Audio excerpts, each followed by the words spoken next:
افغانستان نے پاکستان میں دراندازی کی کوشش کی، مختلف جگہوں پر حملے کیے، اور ایک کہانی میں صبح آپ کو سنا چکا ہوں، لیکن اب اس کہانی کا دوسرا باب ہے۔ یہ کہانی صبح 8 بجے کی ان اطلاعات سے شروع ہوتی ہے جو بظاہر ایک معمول کی بارڈر فائرنگ اپ ڈیٹ لگتی تھی، مگر در حقیقت یہ ایک بڑے اور فیصلہ کن مرحلے کا آغاز تھا۔ پاک افغان سرحد پر فجر کے بعد فضا میں غیر معمولی تناؤ محسوس کیا جا رہا تھا، اور سیکیورٹی ذرائع کے مطابق افغانستان کی جانب سے بلا اشتعال فائرنگ اور جارحانہ نقل و حرکت میں اچانک اضافہ ہوا، جس کا ہدف واضح طور پہ پاکستان کی سرحدی پوزیشنز تھی۔ یہی وہ لمحہ تھا جب فیصلہ کیا گیا کہ اب جواب محدود نہیں بلکہ مؤثر، مربوط اور فیصلہ کن ہوگا۔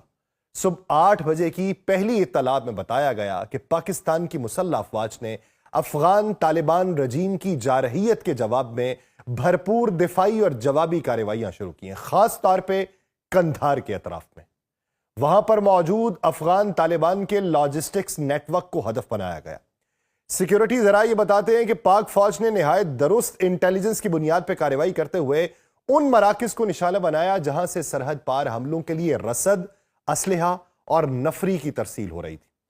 چند ہی لمحوں میں وہ لاجسٹکس بیس مکمل طور پہ تباہ کر دیے گئے، جس سے افغان طالبان کی آپریشنل صلاحیت کو شدید دھچکا پہنچا۔ پھر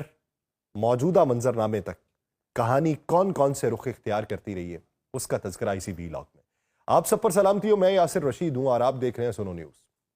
ناظرین، اسی تسلسل میں 8:30 بجے کی اپڈیٹ موصول ہوتی ہیں جو صورتحال کو مزید واضح کرتی ہیں کہ قندھار ہی میں افغان طالبان کے کور ہیڈ کوارٹرز کو براہ راست نشانہ بنایا گیا۔ یہ کوئی علامتی کارروائی نہیں تھی بلکہ ایک واضح پیغام تھا کہ پاکستان اب محض سرحدی فائرنگ برداشت نہیں کرے گا۔ سیکیورٹی ذرائع کے مطابق وہ کارروائی نہایت منصوبہ بندی اور پیشہ ورانہ مہارت کے ساتھ انجام دی گئی، جس کے بعد افغان طالبان کے کمانڈ اینڈ کنٹرول سسٹم میں واضح خلل پیدا ہو گیا۔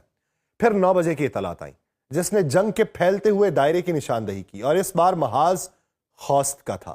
جہاں پاک افغان سرحد پہ افغان طالبان کی متعدد اہم پوسٹوں کو مکمل طور پہ تباہ کیا گیا، اور ذرائع نے یہ بتایا کہ پاکستان کی مسلح افواج نے آرٹلری اور کواد کاپٹرز کا مؤثر استعمال کرتے ہوئے ان پوزیشنز کو نشانہ بنایا جو براہ راست فائرنگ میں ملوث تھیں۔ اس مرحلے پر ایک غیر معمولی منظر بھی سامنے آیا جب افغان طالبان کی بعض پوسٹوں کے اوپر سفید جھنڈے لہرائے گئے، جو ماضی میں بھی لہرائے گئے تھے، جو اس بات کا اعتراف تھا کہ وہ اس دباؤ اور شدت کا مقابلہ کرنے کی پوزیشن میں نہیں رہے۔ یہ تمام پیش رفت اس دن بھی ہو رہی تھی جب پاکستان کی عسکری تاریخ کے ایک اہم باب کی 7ویں سالگرہ تھی۔ اسی تناظر میں ISPR کی جانب سے جاری بیان میں بتایا گیا کہ 27 فروری 2019 کو ہونے والے آپریشن سوئفٹ